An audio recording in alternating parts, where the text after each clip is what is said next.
Première édition des Journées nationales de l'audition pour une prise en charge optimale de la surdité à l'école d'application de santé militaire de Libreville. Il s'est agi de poser les jalons d'une prise en charge permanente, continue et efficace de la surdité au Gabon. Un partenariat entre la Société gabonaise d'ORL et chirurgie cervico-faciale et de la Caisse nationale d'assurance maladie et de garantie sociale. Ruth Mignolet nous fait le point. Comment fonctionne l'audition? Les sons captés par l'oreille externe sont transmis au conduit pour atteindre le tympan.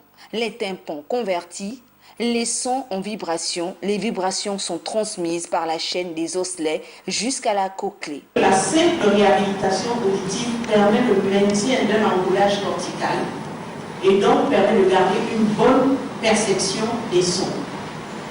Entre 3 et 6 pour 1000 enfants naissent dans le monde avec un problème auditif sur au moins une oreille, ce qui fait de la surdité l'un des troubles le plus communs chez les nouveau-nés. Chez les enfants sans antécédents particuliers, est de l'ordre de 1 cas à 3,4 cas pour 1000 naissances.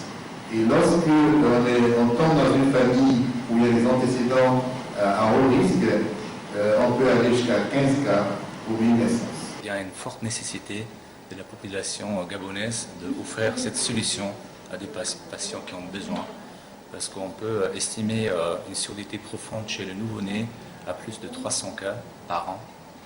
On peut estimer même chez les enfants entre 0 et 14 ans d'avoir plus de 13 000 enfants qui sont touchés par une surdité. Donc pour vous dire qu'il y a la nécessité de proposer des solutions à ce patient.